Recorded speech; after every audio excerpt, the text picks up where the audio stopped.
Welcome everyone. My name is Jenny Dodd. I'm the CEO of TAFE Directors Australia, and welcome to today's webinar on academic integrity in vocational education and training and higher education. Can I start by, in the spirit of reconciliation, acknowledging the traditional custodians of the lands that we are all meeting on today. For me, that's the Ngunnawal and the Ngambri people. I pay respects to elders past and present, and I extend those respects to emerging leaders and all Aboriginal and Torres Strait Islander people who are participating in this webinar today. I'm delighted to introduce you to you today, 4 speakers, and I really thank those speakers for the time they've put into today's session. Sometime last year, we were having quite a lot of conversations around academic integrity.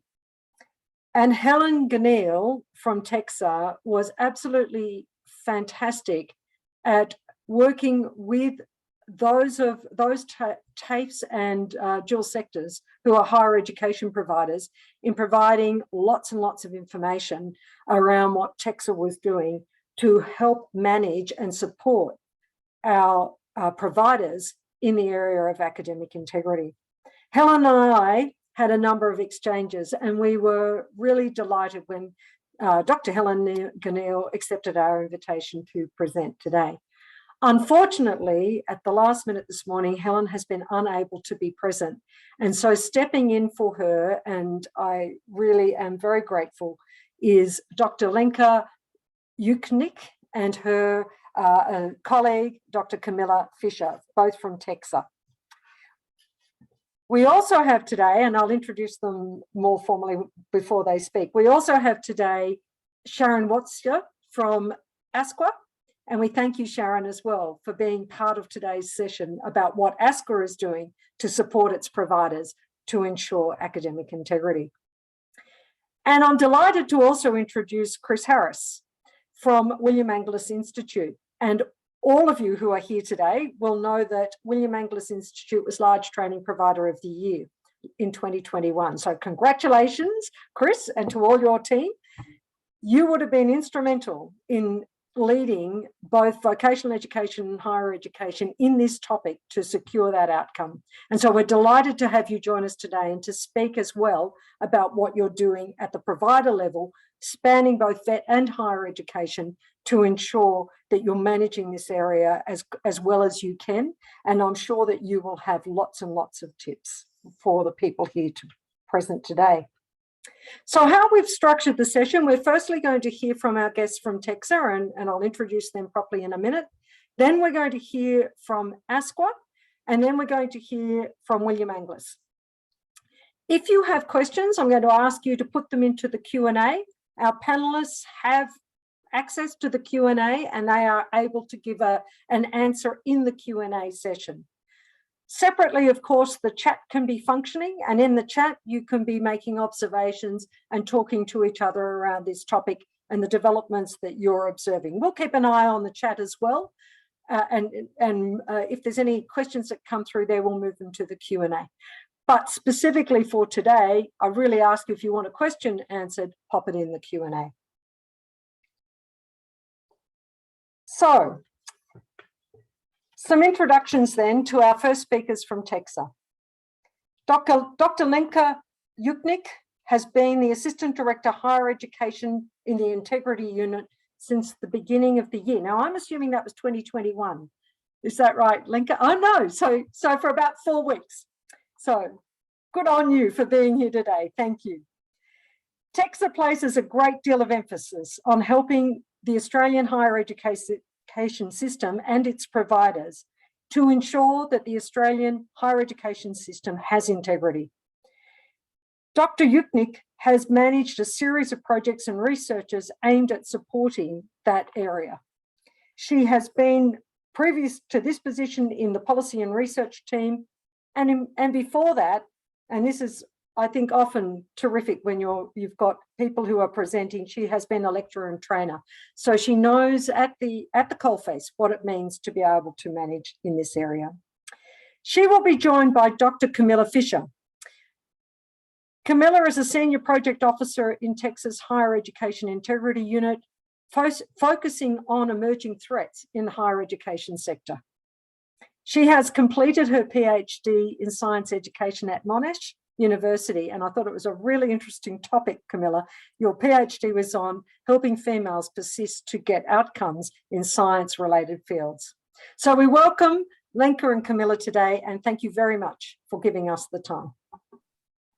Thanks very much for that lovely introduction, Jenny. I'll just share my screen, and also thank you everyone for attending and letting us speak. As Jenny mentioned, Helen can't come today because something came up, but hopefully, you know, Camilla and I, the two of us, can step into her very capable shoes and, you know, provide the insights that you need, and we can talk a little bit about what the Higher Education Integrity Unit's doing in the commercial academic cheating space. So I'm going to skip over this next slide because it was already done.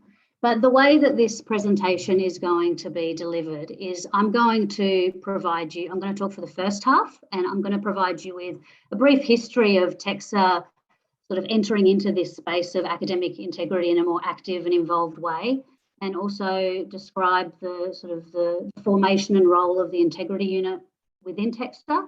And then I'm going to pass you over to Camilla, who's going to talk to you about sort of specific strategies that TEXA has been involved in this area of academic integrity, a lot of which has been done in the contract cheating space, but we are also kind of delving into other areas. Okay, so let us begin our magical journey. So the root of TEXA's work in academic integrity can go back to roughly about 2014. This is long before legislation was passed and long before the integrity unit was formed. And it was around a time when TEXA became aware of a contract cheating site, which was called My Master, which was based in Sydney at the time. And so in November of that same year, TEXA sent out a letter to all the higher education providers to alert them of the risk that services such as this face or pose to the integrity of Australia's higher education sort of sector.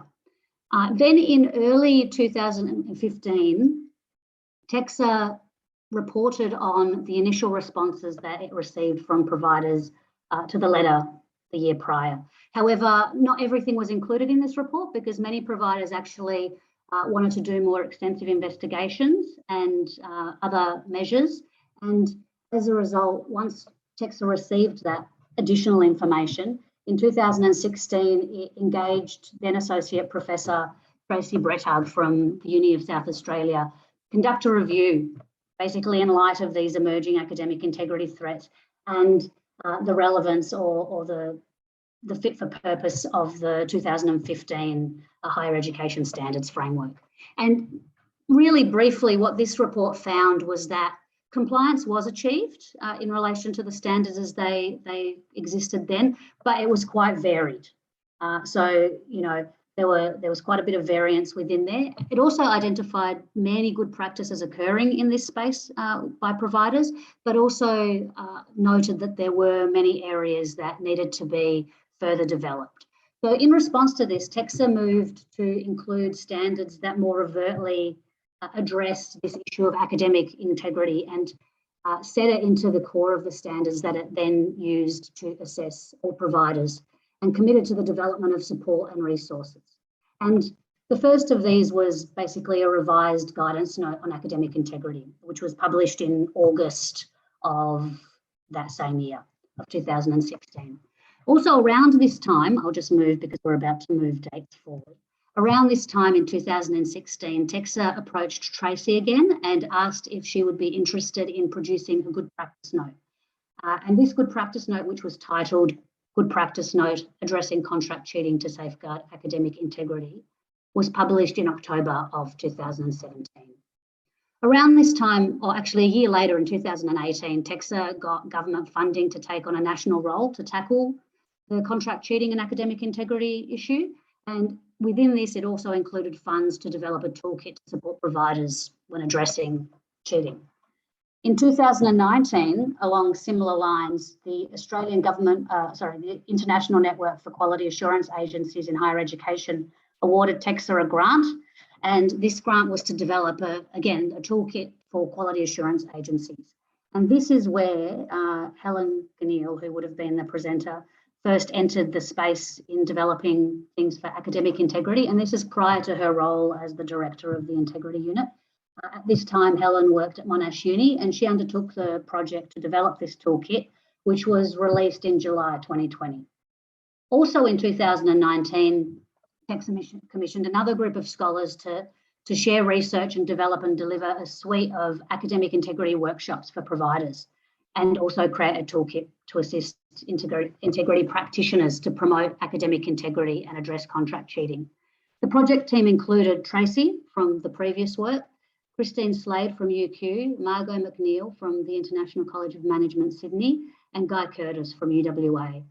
In total, there were 21 workshops that were held across Australia and New Zealand, and also 2 virtual webinars.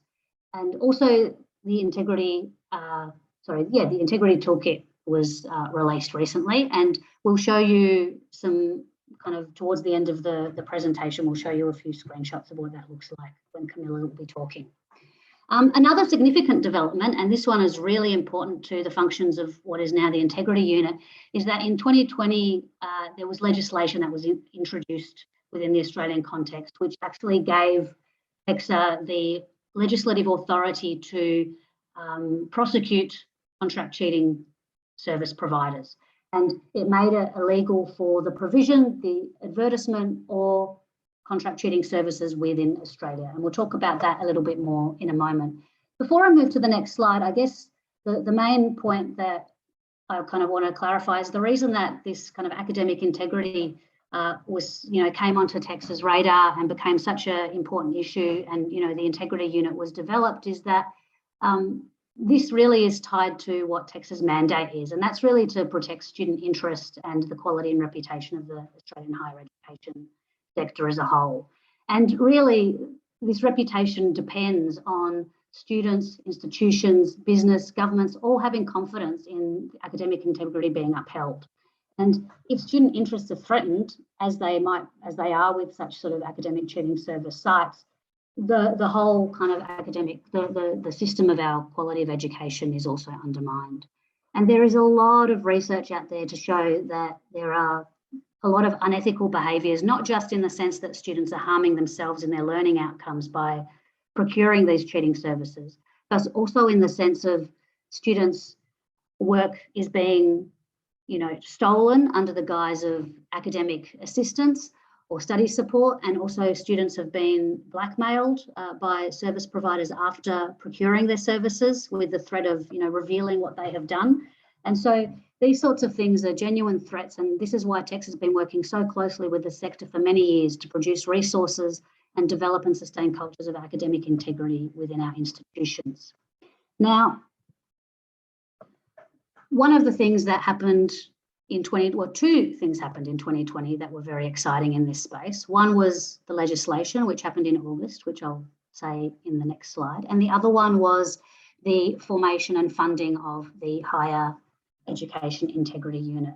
And basically the government created funding for the unit so that TEXA was able to exercise its powers that will be granted in the legislation to monitor, educate, administer actions to sustaining and maintaining the integrity of the Australian education sector. And we intend to do this firstly by tackling contract cheating and other emerging risks that can threaten integrity. And we do this by undertaking a range of activities like data analytics, intelligence gathering, developing resources and awareness, and establishing communities of practice. And in the second half, Camilla will give you some examples of specific things that we're doing. The other thing that happened in 2020, which I alluded to earlier, was that the TEXA Act received an amendment or an addition, which is section 114A and 114B. And this is basically giving us legislative authority to prosecute services that are directly providing and advertising academics cheating services to Australian students doing Australian courses of study. And this applies to, they have to be doing Australian courses of study, but this applies both onshore and offshore students. So if it's involved with Australian higher education, this particular legislation applies to those things. Now, one of the things that is really important to know is that this is a really big issue. It's a many-headed hydra, so to speak, and there's no one single approach or silver bullet that can magically solve this problem. So the way that we're approaching this issue is mainly around 3 pillars. So detection, education, and enforcement. With detection, we're really trying to identify suspected contract cheating sites, and we do this through data and intelligence analytics. And by doing this, we're also hoping to then reduce opportunities and respond and identify the breaches in a timely manner, shed some light onto what's happening in this space. The second area, and I think this is a really important one, is education. And this is to provide training and guidance to staff and students to raise awareness of the risks of using such sites. And the third one is enforcement. And this is where we get to use our legislative powers.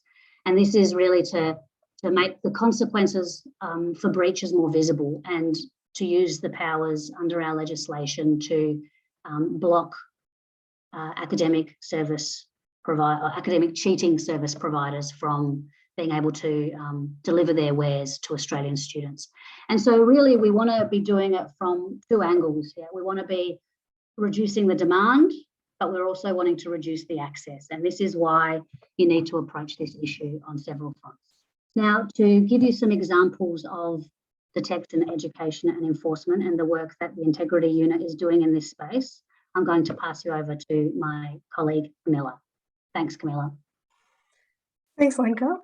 So probably one of the most recent wins, and hopefully you would have heard about this, was our first federal court injunction win. This is sort of under the enforcement pillar with blocking access to the website assignmenthelpforyou.com and also the mirror site we found, assignmenthelp2you.com.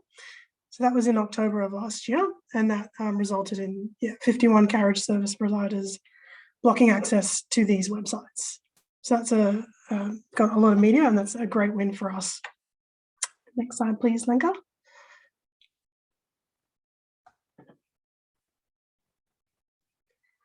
So could you just hit it again, please, so we can get the chart up there? Thanks. So under the detection pillar, this is where I do a lot of my work.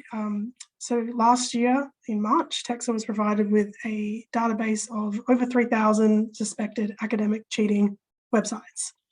So when I joined, part of my first task was to go through these sites individually and work out which ones were no longer active, specifically targeting Australian students, or in the middle, you can see over 100 had actually selectively geo-blocked themselves based on our legislation. So they're taking themselves off the market based on our new legislation coming in.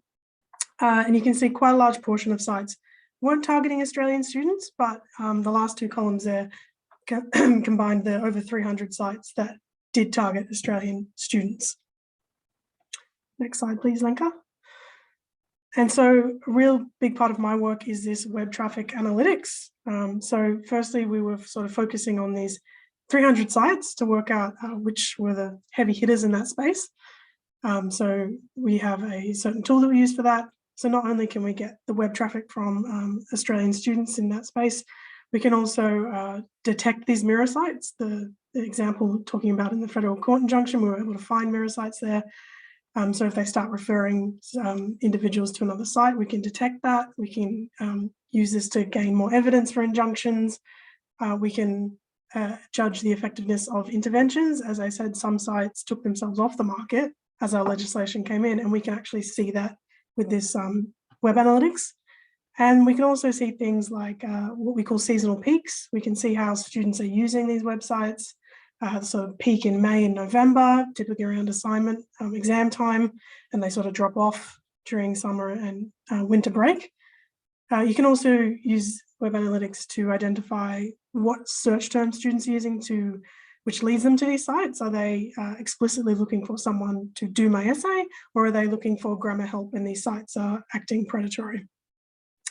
Another point which is not there is that you can also use these sites to work out which social media platforms are directing students to these sites. And as Lenka's just put there, from those 300 sites, the top 10 really made up about 85% of that traffic. So there are some really big heavy hitters in that space.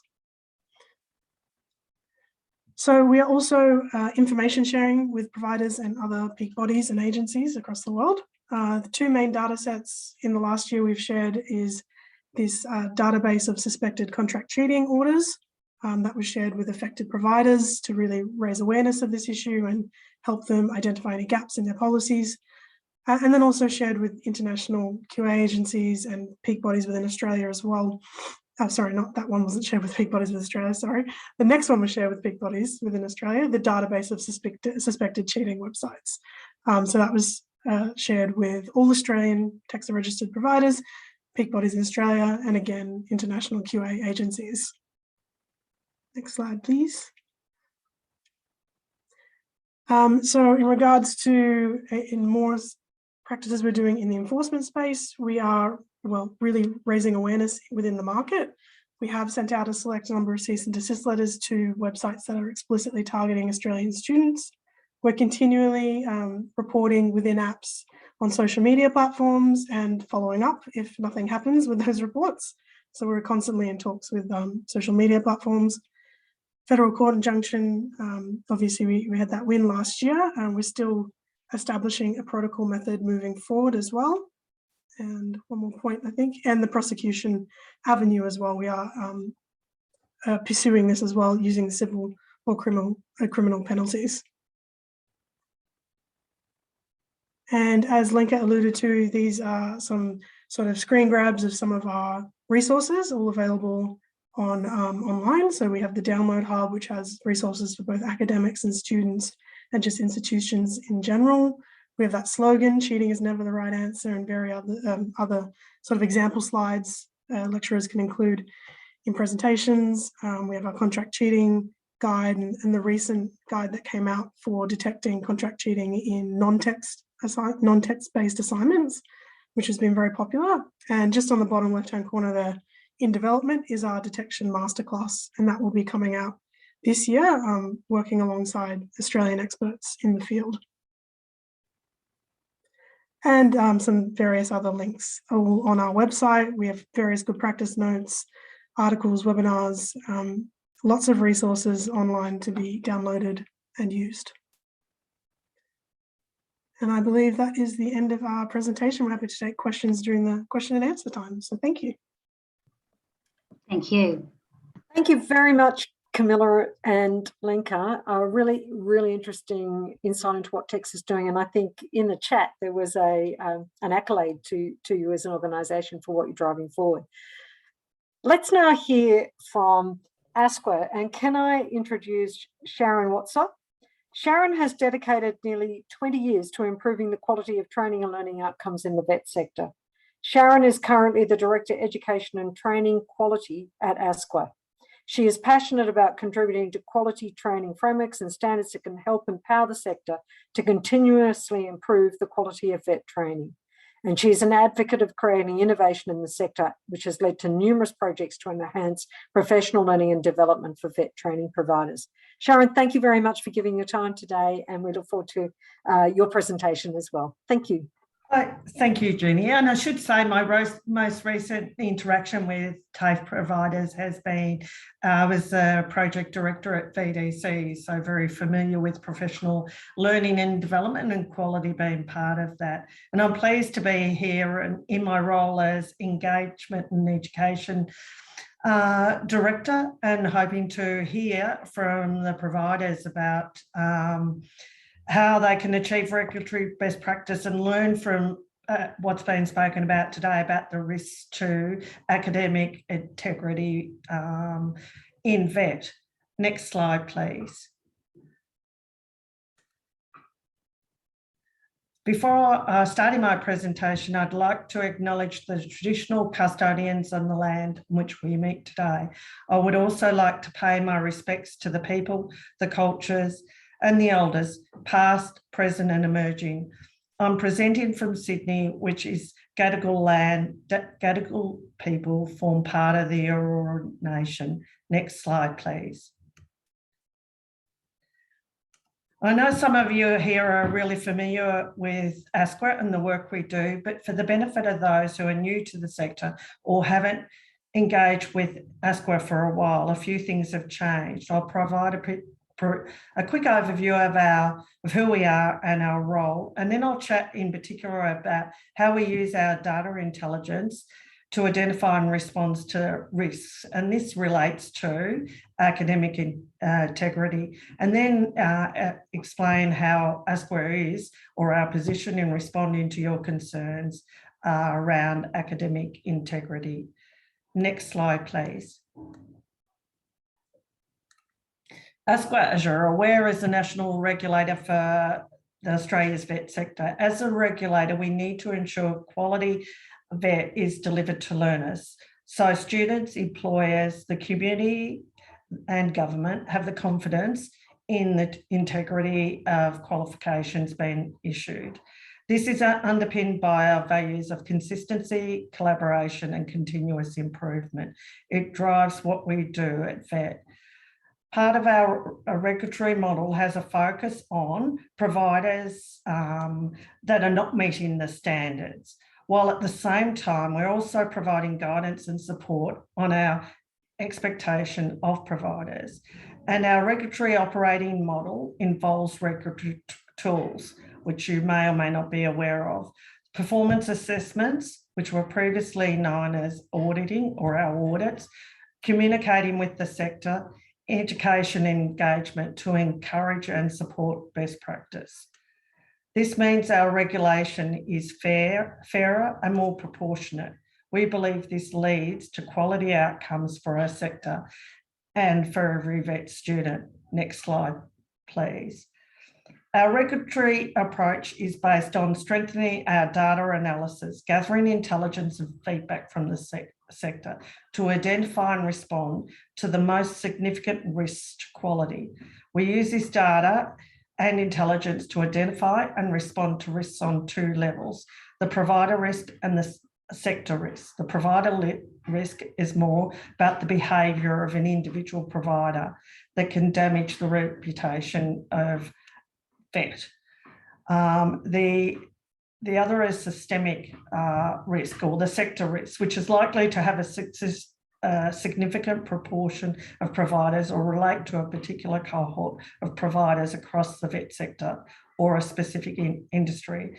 With the two levels, we use data and intelligence from a range of sources, including our regulatory data, our external data we have access to, information we receive from our partner agencies, broader engagement with the sector, as well as complaints about providers' performance and the ongoing environmental scans. Next slide, please. Our 2021-22 regulatory risk priorities were calculated using the approach that I've just outlined. The risk priorities, you may have seen them, they are available on our website. What this means for the issue that is being discussed today, academic integrity. ASQA takes a proportionate approach to managing emerging risks to the quality of vet delivery. Emerging issues such as the reports of academic cheating may pose a risk to quality outcomes. At this stage, ASQA considers academic cheating in vet to be an important issue for providers to remain alive and to ensure that you can self-assure that you're doing what you can do to identify and mitigate instances of cheating. We are aware that there are systems and tools such as the academic integrity platforms may assist you to ensure original assessment tasks are being submitted, offering some electronic solutions to help reduce the risk of plagiarism and other potential misconduct. ASQA encourages providers to remain vigilant, to speak with students about academic integrity and the risk of plagiarism, and to ensure you remain compliant with the standards. Next slide, please. ASQA is committed to provide guidance and support providers to maintain academic integrity. However, we do note that it hasn't been listed as a risk priority in 2021. However, we are undertaking strategic activities, which includes we've been engaging with ASQA as well as the sector to get a better understanding of the academic integrity risks. Information for providers is being provided through ASQA updates. We have information on our website to raise awareness. And we're going to be providing advice included in the revised RTO Standards User Guide. We're also embedding, and we're just about to launch our 2022 Spotlight On series, and we'll be embedding it within that. We'll also be including it into our systemic risk register as part of our quarterly and annual scanning. And we'll also be ongoing assessing the extent to which the strategies above are being effective through future environmental scans. Next slide, please. We've come to the end of my presentation. If you want any further information or to contact ASQA, the details are on the screen.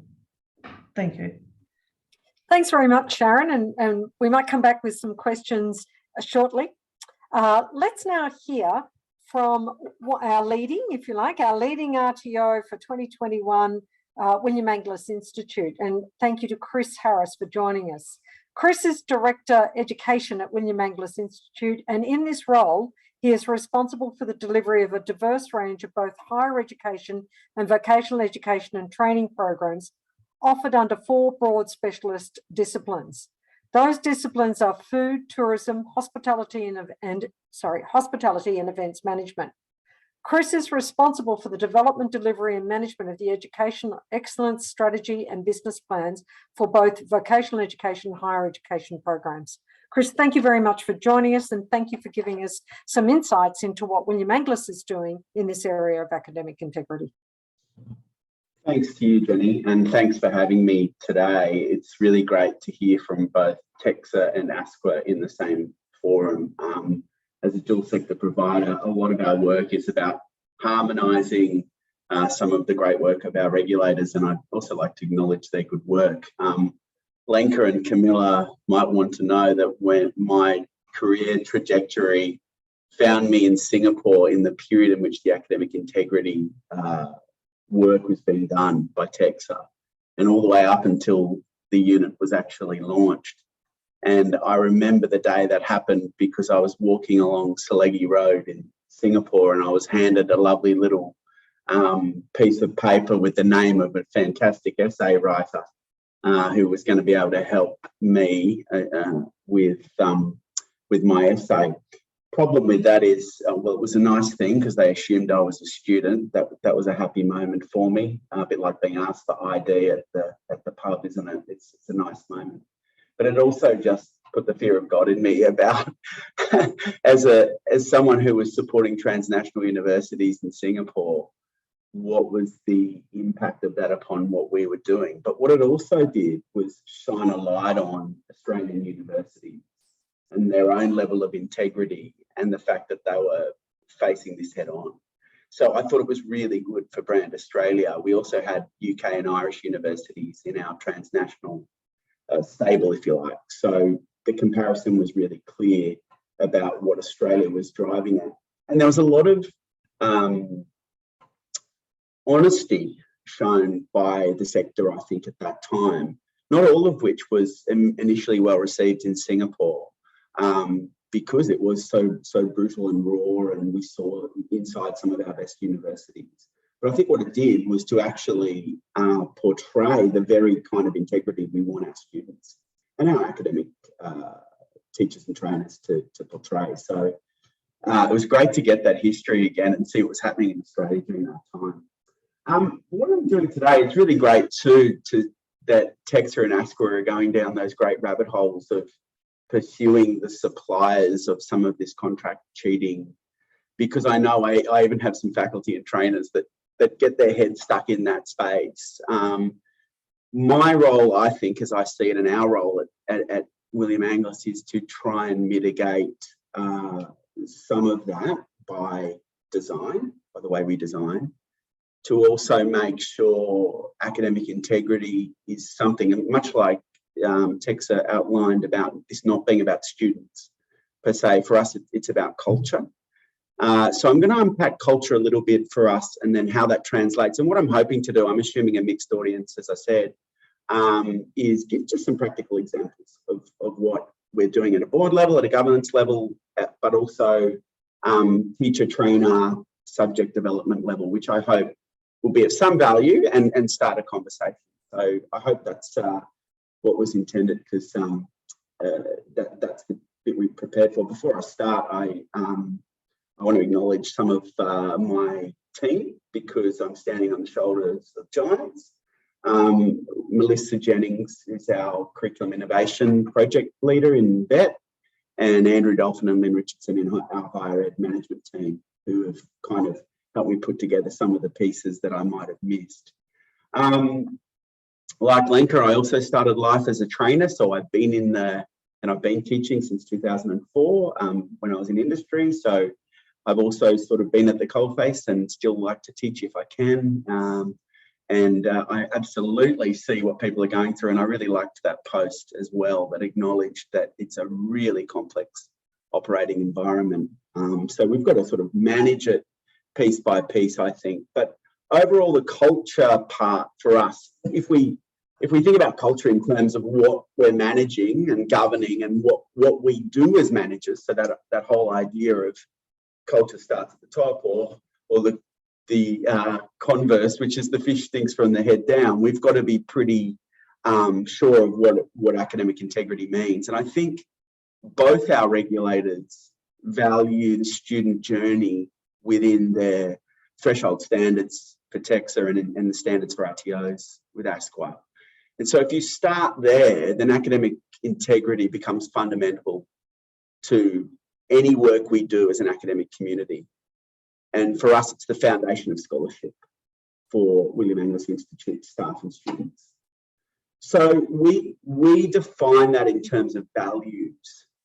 And it's not that we're in some sort of nomenclature avoidance phase, but what we're hoping to do is provide more carrot than stick, because we want our community to understand the joy of knowledge and of having ideas and of valuing truth.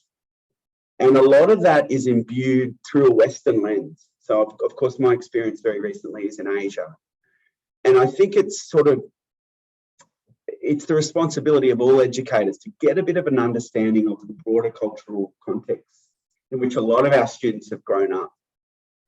And concepts of the relativity of truth, the understanding that there's more than one perspective.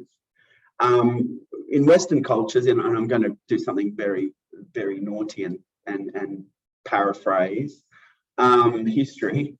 If we look at the concept of a Greco-Roman forum, which is the idea of the contestation of ideas, and you compare that to perhaps a motif of Confucius and standing at the feet of the greats and the gurus, then just in those motifs alone, we have a different construct of how knowledge is found.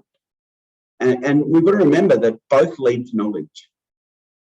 But in our context, we have a very certain idea of the originality of ideas, of attribution and all of those things. But we just need to stop and think, okay, that comes a lot from an assumed cultural context. So, and I'm not saying it's wrong. I'm just saying that we need to stop it sometimes.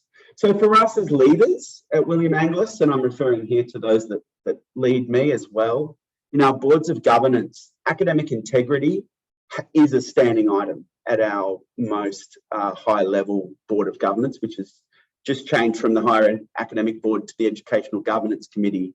I'm really pleased to say to include both VET and higher ed. So that board receives reports on academic integrity. And it's not just the numbers game about we had this many students commit a breach or that many students. There's qualitative data as well from interviews that our academic leaders have had with students, so that we're getting better and better at understanding motivations and things like that. I'll talk at the end a bit about scholarship as in terms of formal scholarship that we're doing in the space. So on the VET side, we call that our Student Progress Committee, whose work leads up through our boards of governance to that superior board, the Education Governance Committee. On higher ed, it's called Academic Progress, but they share a policy, which is really nice. In dual sector, you're always looking for those lovely moments where you can have a policy that covers both. Procedure varies slightly, but really they do the same thing. They report on the student progress journey, and that includes everything from their standing in terms of number of subjects or units complete, and also things like academic misconduct and academic integrity. So we're certainly monitoring it at a very high level, and that's obviously part of our culture. So if we're doing it at that level, we assume then it's being done, but that always needs to be checked and balanced. But leadership too, in the form of probably the most visible leader for our students, which is the teacher, the trainer, the assessor. So I think sometimes what I see is that often we don't, and I'm not talking about William Angus, I just mean we as a sector, often don't hold ourselves up to account as we often hold the same account that we hold our students to. So I think as a minimum, we've got to follow our own rules. And I'll give you a really practical example. I've visited a lot of classrooms in my own career, and I've noticed that within one institute, teachers will attribute differently. In their own PowerPoint, some of them won't attribute at all. So we're asking students to do something that we're not embodying. So I think leadership in terms of role modelling, the kinds of behaviours we want to see as teachers and trainers is really important. And that includes all the things we're talking about, acknowledgement of sources. And I think also from a practical training point of view, acknowledging students when they have original ideas breaks down that concept of the teacher has all knowledge, is the sage on stage, and all of those concepts that we now know are fraught when we're trying to cultivate a student-centred environment in our institutes. So I think that's a really important thing. Make sure we're leading by example as teachers, trainers, and as leaders within our institutes. If we take another sort of definition of culture, let's look at design, approaches, behaviours, values, and how they imbue the design of our curriculum, assessment, learning and teaching.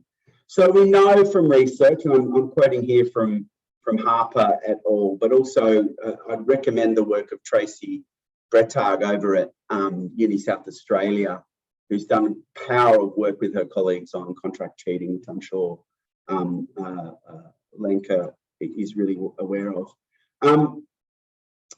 So we're committed. Let's start with learning and teaching. We're committed, and this has been a sort of tacit thing and now has become enshrined in the way we manage at William Angus. We're committed to a constructivist approach to learning and teaching. In VET, that is the adoption at Cert 3 level and above, AQF 3 and above, of the 5 E's. Some of you may know that concept of BCSC. I know there's been a lot of fora on it. Now, why am I mentioning that? Well, because that's about constructing an environment where the pedagogy builds on those very values aligned to what academic integrity is. So honesty, trust, fairness, respect, responsibility. So I'll give you an example. In a constructivist environment, the student voice is really important. Okay, the respect for that student voice is really important. It's safe to make mistakes. It's safe to argue against a concept or a theory. And when I was teaching, I remember I taught with a faculty member in Malaysia, and he had total academic freedom. And he put in one of his assignments, if any student could successfully contest a theory that was presented in one of the 12 mini lectures, they would get an automatic high distinction. So that concept that the student can contest the theory, this was an undergraduate year 1 subject, AQF 5. So that's an extreme example, but think about that in terms of the respect there and the value we're putting in our students.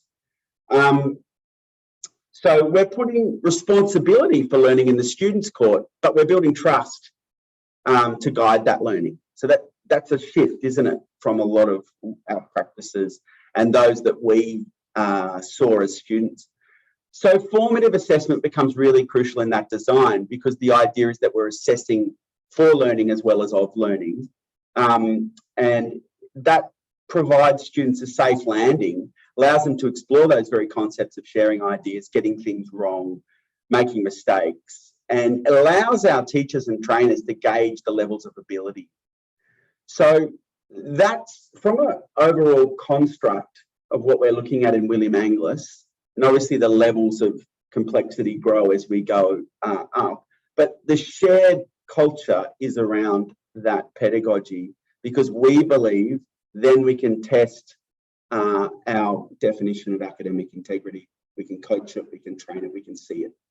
So going beyond that, if I get into some strategies that we do at a practical level, this is more centered around higher ed, but I'll start with VET. And I'm really conscious, as I'm sure Jenny is, of this being an ASPA re-registration year. So it would be remiss of me not to cite the very own standards for RTOs that we've all got our heads buried in at the moment. So as you all know, a crucial component of those standards are the training and assessment work and chapters and strategies. And so one of the beautiful things about VET, and as defined through the SRTOs, is the idea of principle of validity of assessment. So if you look at our principles of assessment. So now if we think about how that's defined, it holds that knowledge and skills must be assessed within their practical application. So it's the integration of knowledge evidence with a practical performance. So there's a beauty in this as a mitigating strategy against academic misconduct. So if we hold that theory is observed practice, then surely the reverse also holds true. So a student's own practice can inform their construction and representation of knowledge or theory or learning. So very few people remember that when we're looking at VET and higher ed as, as often unfortunately looked at as mutually exclusive. They're not. The theoretical concepts students in higher ed study and students in later stage VET learn come from observations of practice. So the beauty of practice is we can contextualize it. And at William Angliss, the example is we have a student studying events, a student studying hospitality, a student studying cookery, and a student studying patisserie, who all have different contexts. And they may all be studying a unit called coaching others. And so straight away, we've got a mitigation there, because the event student obviously can't just look over their shoulder at the hospitality student. Their context is different. Their practice is different. Some of the theoretical concepts underneath it are similar, but it's the application that's so beautiful in VET. And I say that seriously. So I'll give you an example, because I'm an ex-F&B guy who went into hotels. I think I was too slow as a waiter, but I was good with customers. So the example that we use is, so if someone's just made a coffee, a flat white, and I know I'm in dangerous territory as a Queenslander in Victoria, where the coffee is absolutely sensational. But the question I might ask as a trainer to validate their learning would be, how do you know that the temperature of the pitcher, the milk jug, was right? And the student might say something like, well, the thermometer said 60 degrees, which is within the right temperature band. I know some of you like it hotter than that. And the pitcher began to stick to my fingers.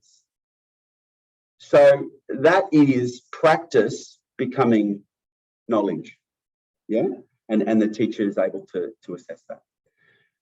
Let's go to higher ed and some strategies there. Now, obviously in higher ed, this is, and not just because of TEXA, but the nature of our institute as well, and largely thanks, to TEXA for shining a light on it. We've tried to do an integrated curriculum design.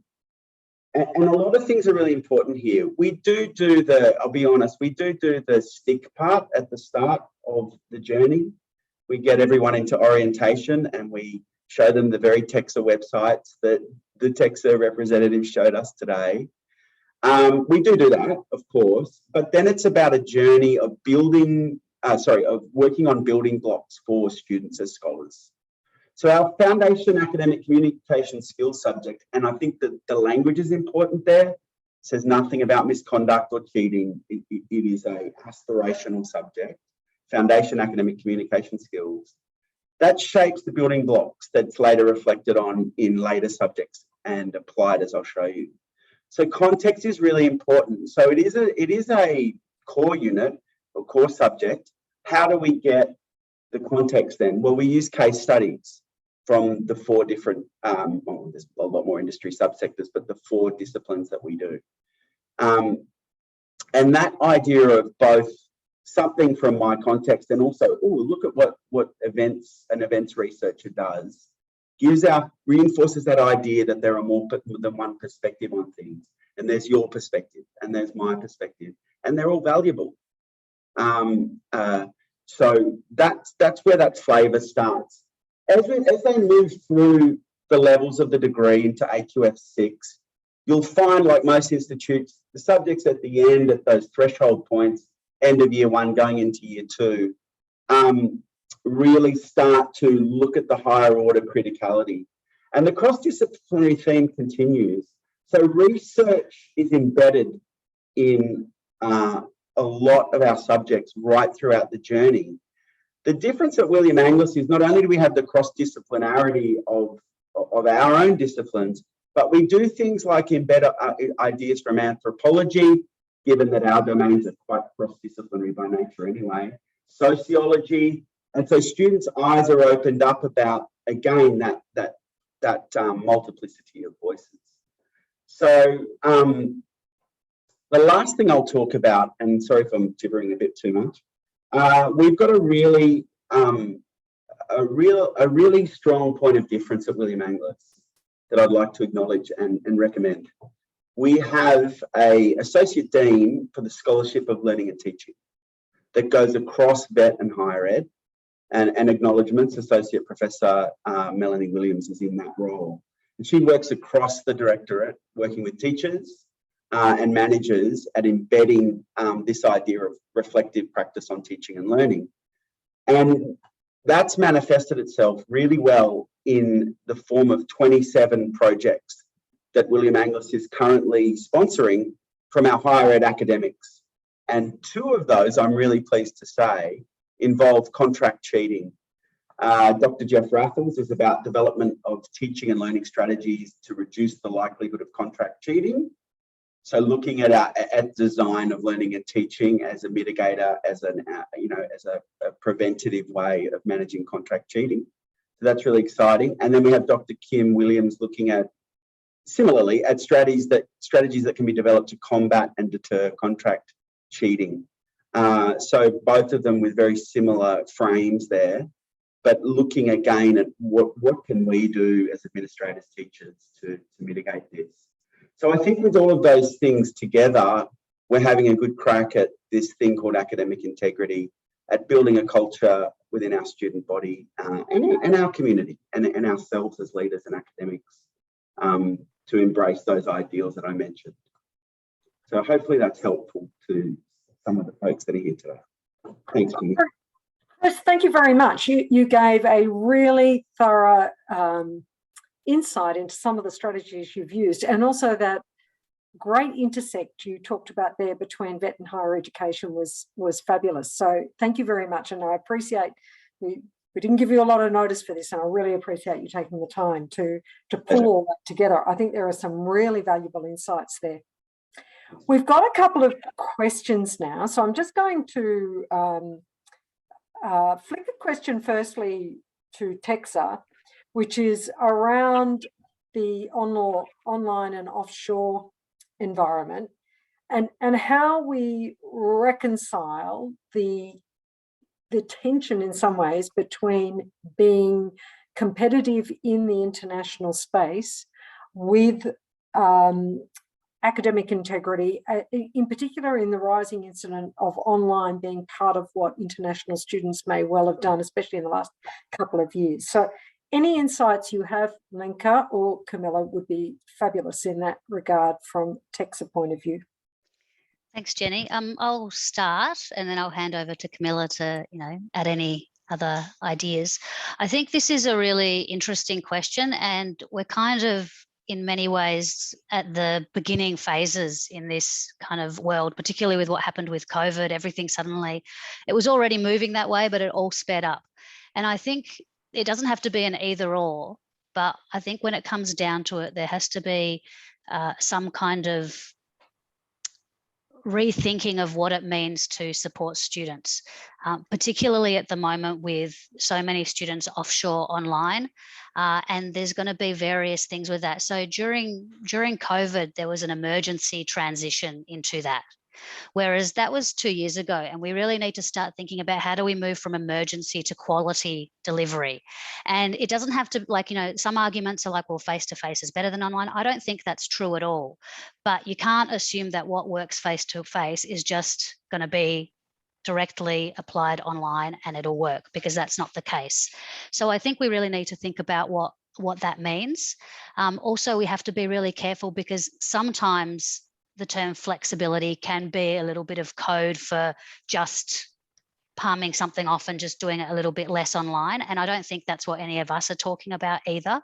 And the other thing that I only recently became aware of is if students do end up doing things completely online, particularly international students, we're going to have to be really aware of different countries' own policies and legislations, because certain countries, China was a bit flexible over the COVID times, but certain countries won't recognise distance degrees. So, for example, if some student in India does an entirely online flexible degree from an Australian provider, that won't be then recognised within an Indian context. So there has to be also some education and communication given to both students and providers around that area. So I think really going back to the stuff that we were talking about in relation to contract cheating, a lot of it is going to be about communication, a lot of it's going to be about education, and some of it's a big part of it's also going to be shifting our focus. So like even today in the Campus Morning Mail, there was an article saying that this is this great opportunity for us to start rethinking about new methods of engaging students in this space, 2022. And I think it's a really interesting space, but it's also one that's fraught with a lot of potential dangers if not done well. Anyway, maybe Camilla might also want to add some stuff to this, maybe not, I don't know. I'll pass it over. No, it's all good. In interest of time, let's hear some more questions. Thank you very much. Thanks, Lenka. There's a question that's been placed in the Q&A, and I think this is one for you, Sharon, and it's from Robin Wilson. It's actually in the Q&A. How measures for academic integrity can be used in the vet sector beyond contract assessment writing? How about issues of plagiarism, which are not named in most training packages? Any comments you might like to have there? Our role at ASQA is really through the standards, which Chris mentioned on before, really, and that's really through the assessment rules of evidence in the standards, which state that you as a provider have to be you have to be confident what you're assessing is authentic in the student's work. I'm not too sure if that's what the person's talking about. Yeah.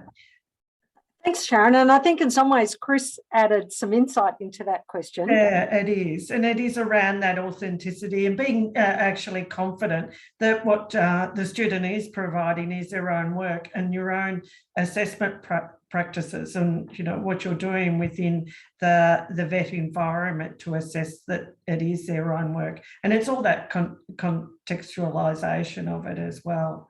Yeah. That's right. And I think, Chris, when you talked about, formative assessment is so important because that's when you get to see things in our competency-based system replicated in different ways, in different contexts, and the whole notion of validity of where you see knowledge actually put into practice. Very, very insightful comments. We're now at 3 o'clock. I'm going to draw it to a close, and I want to thank enormously Lenka, Camilla, Sharon, Chris, and also my own team, Lyndall and Melinda, who pulled this session together today. Thank you very much for your contributions. The next TAFE Talks is in 2 weeks, and that's on micro-credentials. We have Beverly Oliver joining us, along with TAFE New South Wales and TAFE Queensland, giving some examples. Again, thank you very much to our guest speakers, and we hope you all enjoyed today's session. Thank you very much. Bye-bye. Bye. Thank you. Good to meet you all.